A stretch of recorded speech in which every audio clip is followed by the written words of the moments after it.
વર્ષે ખેડૂતો અને સામાન્ય જનતા માટે ચિંતાના સમાચાર છે। આ વર્ષે ભારતમાં ચોમાસું સામાન્ય કરતાં પણ ઓછું રહેવાની શક્યતા છે। જૂનથી સપ્ટેમ્બર દરમિયાન આપણે વાત કરીએ તો કુલ વરસાદ તેના લાંબા ગાળાના સરેરાશના 94% જેટલો જ વરસી શકે।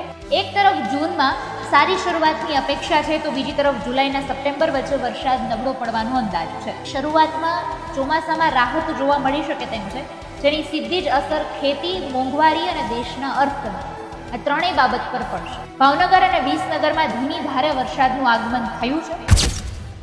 નમસ્કાર, આપની સાથે હું આકાંક્ષા, તમે જોઈ રહ્યા છો ઓવર રાજકોટ। વાત કરવી છે ચોમાસા અને વાતાવરણને લઈને। ભારતીય અર્થતંત્ર અને ખેતી જેના પર નિર્ભર કરે છે એવા ચોમાસાને લઈને એક અગત્યના સમાચાર સામે આવ્યા છે। ખાનગી હવામાન એજન્સી સ્કાયમેટે વર્ષ 2026 માટે તેનું પ્રથમ સત્તાવાર ચોમાસા માટેની અનુમાન જાહેર કર્યું છે।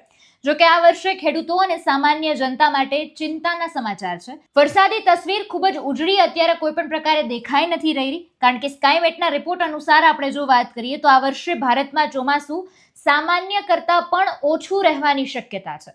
જૂનથી સપ્ટેમ્બર દરમિયાન આપણે વાત કરીએ તો કુલ વરસાદ તેના લાંબા ગાળાના સરેરાશના 94% જેટલો જ વરસી શકે, આ રીતનો અંદાજ તેના દ્વારા કરવામાં આવ્યો છે।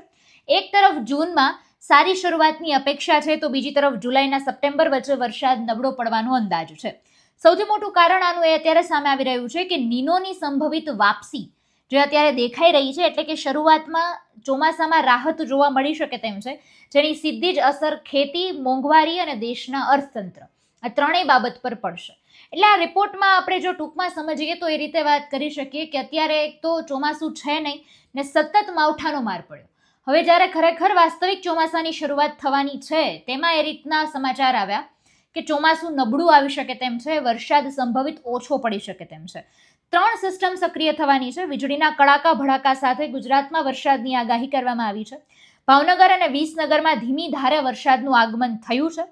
7 એપ્રિલે ગાજવીજ સાથે વરસાદની જે આગાહી કરવામાં આવી છે તેમાં છે કચ્છ, બનાસકાંઠા, પાટણ, મહેસાણા, સાબરકાંઠા, અરવલ્લી, મહીસાગર, પંચમહાલ, દાહોદ, વડોદરા, છોટાઉદેપુર, ભરૂચ, નર્મદા, સુરેન્દ્રનગર, મોરબી, રાજકોટ, જામનગર અને દ્વારકા। 7 એપ્રિલને લઈને આ આગાહી કરવામાં આવી છે અને અત્યારે જે અમુક જિલ્લાઓમાં, અમુક તાલુકાઓમાં, અમુક ગામોમાં ધીમી ધારે, અમુક જગ્યાએ કડાકા ભડાકા સાથે ભારે વરસાદની શરૂઆત થઈ ગઈ છે। એટલે આ રીતના સમાચાર મળ્યા છે કે અત્યારે આગાહી તો કરી દેવામાં આવી છે। 7 એપ્રિલથી અમુક જિલ્લાઓમાં વરસાદની શરૂઆત પણ થઈ શકે તેમ છે, પણ ક્યાંક ને ક્યાંક આ એક રિપોર્ટ આવ્યો છે। રિપોર્ટ અનુસાર અત્યારે એ રીતની વાત સામે આવી રહી છે કે કદાચ આ વર્ષે ચોમાસું કદાચ ઓછું પડશે, અને જો ઓછું આવે છે વરસાદ અને ચોમાસું નબળું રહે છે તો તેની સીધી જ અસર ખેતી છે, અર્થતંત્ર છે અને તેના પર ખૂબ નકારાત્મક પડવાની છે, કારણ કે એક તો માવઠાના લીધે પાક ખરાબ થયો છે। હવે જ્યારે ચોમાસું પાકની શરૂઆત કરવાની થશે ને ત્યારે જો વરસાદ નહીં આવે તો એ પાકો પર પણ તેની અસર વર્તાશે। એટલે સરવાળે હિસાબ મોંઘવારી ઉપર પણ તેની અસર દેખાવાની છે। સમગ્ર મુદ્દાને તમે કઈ રીતે જુઓ છો એ કમેન્ટમાં જણાવજો। ફરી મળીશું, હવે મને રજા આપશો। નમસ્કાર।